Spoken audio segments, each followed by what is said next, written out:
Good morning. This is the Sovereign Goat Man checking in. It is our fifth day on our cruise. It's an 8-day cruise. We just docked at Grand Turk. I'm going to share with you a story. I get up early. I'm a morning person, so this morning I get up around 5:30, and I went up all the way to the top deck. And there were a bunch of workers, and a lot of them were Filipinos. Some were from India, some were from Malaysia, Indonesia. So I started talking to them, to my people. And make a long story short, it made me appreciate just how much workers from other countries work for very little. I think in this video, in this vlog, and because I was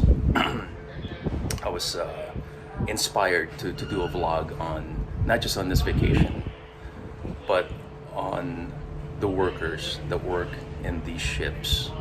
This happens to be a Carnival Venezia, and this is a more focused on them. So this is throughout the day, maybe throughout our vacation. I would like to randomly pick some of the workers, whether they're from the Philippines or Indonesia or Zimbabwe, South Africa, whatever country they're from, and I would like to hear their stories. I'm really interested in their story because I think that's what's lacking in humanity, is that, you know, when we go on vacation, we see people from other countries, and we take for granted that we in the West, we have such a high standard of living that we forget what we have. We take those things for granted, and then I think it's good for us to sometimes understand what others go through, what others have gone through. And a lot of times social media has become this look at me. So in this particular video, I wanted to do something different, and I want the message to be look at them. And so it's a beautiful place, but this would not happen.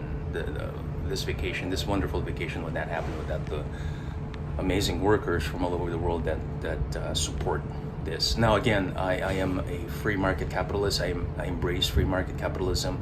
I'm not going to turn this into a corporation is bad. I'm not going to bash Norwegian. I'm not going to bash Royal Caribbean. I'm not going to bash Carnival and say, oh, look at these boats, they're abusing people, because they're not. This is all voluntary. The workers are here on their own accord. Nobody put a gun to their head and said, you're going to work at this ship. They are here because they want it to be, because they have a story to tell.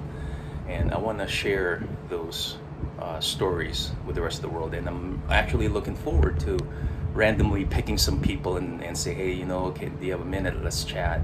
I want to hear more about your side. So I might be speaking in Tagalog every now and then, which is okay. I will translate.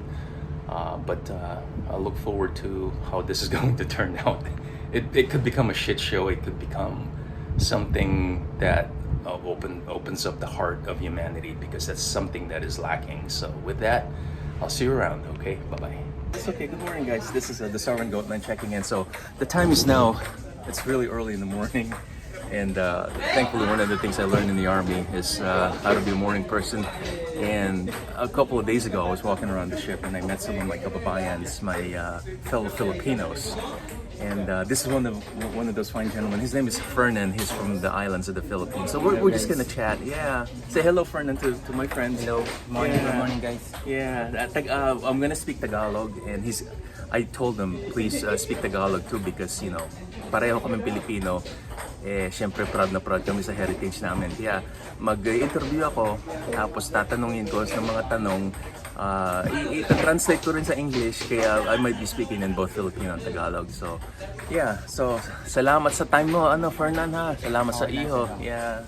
So I was really, Fernan was the one, he's the first interviewee I have, because he's the one that encouraged me to do a vlog. This is something I've never really done. This is my first time here, so, you know, we'll just chat. In the background, you can hear a lot of the workers. They're almost off. They work very, very hard. Ilang shift ang trabaho mo? Ilang araw? Every day? Isang araw po, 12. 12, yeah. Pero yung 12 na yun, 2 hours yung break na. Okay, yeah. So, Fernan, they work 12-hour shift every day, and they only get 2 hours off throughout the 12-hour shift. So what? Kumusta sa Pilipinas? It's been a while since I was there. How's life back in home? Ngayon, tag-ulan sir. Oh, okay. Raining a lot. Yeah, raining. Daming baha. Yeah, a lot of flooding. Yeah. Some certain areas lang may mga baha. Pero sa probinsya Zambales, Okay. hindi naman masyado. Okay. Yeah. Malakas lang yung hangin at yung ano. Yeah. Yeah. So he's from a province. It's called Zambales. And the funny thing is, I was telling Fernan, I said, my dad, he was an officer in the Philippine Army, and he served as an infantry officer, and he actually fought communists in Zambales. So I'm gonna make a joke. Hindi ka komunista, no? Hindi sir. I asked him if he was a communist. He said no. So he knows I'm only kidding. So he's a good man, no? He wouldn't be here if he was a communist. So. That's okay to laugh. Okay na sir. Yeah, he said it's okay. He understands the joke. I had to ask. But he's a good guy. I love this guy. I love all the people here. They're so friendly. They're so hard worker. And pwede mong i-share sa mundo kung bakit ka gusto mong nagtrabaho rito? Well, actually sir, yung dream ko na makapagtrabaho talaga dito, ito yun. Okay, First. yeah. Pero marami akong pangarap. Yeah. Which is maging fine art. Okay, yeah. Tapos gusto ko din maging doktor. Okay. Pero ito yung natupad eh. Okay, no, Ito yung binigay sa akin. yeah. And at the same time, dati kasi akong waiter. Yeah. Ngayon, nagtrabaho ako sa hotel. Nag-serve nila ako bilang housekeeping. Okay. Kaya green up ko naman. Okay, yeah. Eh, di ko naman in-expect na ganito pala yung housekeeping sa barko. Oh, okay naman. All yeah. around. Yeah, all around, yeah. So that was a very sweet story. So Fernan, he's a very ambitious young man, and one of his dreams, was to become a doctor. He was into fine arts. He wanted to become a doctor, and he also wanted to work for a cruise line. So this really was one of his dreams. So that was really for him, for somebody to achieve this position. So would you say that this is more like a dream come true for you? I know it's hard work, pero ito bang trabaho talaga na gustuhan mo naman? Yeah. Actually, gusto ko naman talaga sir. Kaso, syempre, wala pa tayong choice. Yeah. Kumbaga, ano pa lang to, yung Stepping stone. stepping stone pa Yeah. lang. Okay, good. Good. Kasi ngayon pala ako nag-i-invest eh. Yeah, This is okay. my third contract. And then, this is my first time I invest for my money. Okay, good. Good. Yeah. Pero malayo pa yung lalakbay nung invest ko. Yeah, that's okay. Yeah, you're still young. Bata ka pa. Yeah, syempre mag-ipon ka lang. So yeah, that's a very moving story. So he has dreams and aspirations, and he's doing this. He's working hard here so he can save his money. So he's basically using this career as a stepping stone to do something better later on in life. So that's really nice. Yeah, very nice. And Fernan, again, he a lot of the workers here, they speak English, but I told Fernan, I said, please speak in Tagalog, because that's our heritage, and it's important also for me. I also get to practice Tagalog. So yeah, pareho kami. So there's benefit to me speaking Tagalog. The only time I really speak Tagalog is when I visit my mom and dad. Other than that, it's just it's really a good chance for me to stay to my roots, to remind me where I'm coming from. So it's really important for me. So yeah, very nice. May pamilya ka ba sa Pilipinas? May mga Yung sarili pamilya wala pa sir. Wala pa, Pero, okay. pero sinusuportahan ko yung pamangkin ko sa pag-aaral, tapos yung mama ko. Oh, wow. Yeah. So may pamangkin mo babae o lalaki? Actually, dalawa sila babae at lalaki. Okay, yeah, that's so nice of him. He's a good uncle too. He has nephew and niece that he's supporting back in the Philippines. And a lot of the guys here, that's what they do. They work hard, they save their money, but they also send their money back home to help out their family. And he's a good son. He's also sending some money to his mom so that they can have a decent life back home. Wow, that's so neat, man. Yeah. Yeah. So pagod ka na. It's almost malapit ng 6 o'clock. Pagod ka na siyempre kasi you work night shift from 6 p.m. to 6 a.m. Yes. You work very hard. Yeah. Is there anything before you go? we're running out of time. Is there anything you would like to share to the world?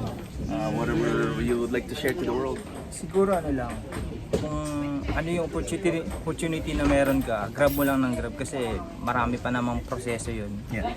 Then at the same time, enjoy mo na lang, kasi hindi mo naman masasabi kung yung pagkakataon na binigay sa iyo is ngayon or sa darating na araw. Okay. Basta kung ano yung meron sa iyo ngayon, enjoy, tapos Yeah. grab mo lang kasi malay mo may nakalaan para sa iyo mas maganda. Oh, I love it. I love it. So I'm gonna translate, and he could have said that in English, but he said it beautifully in Tagalog.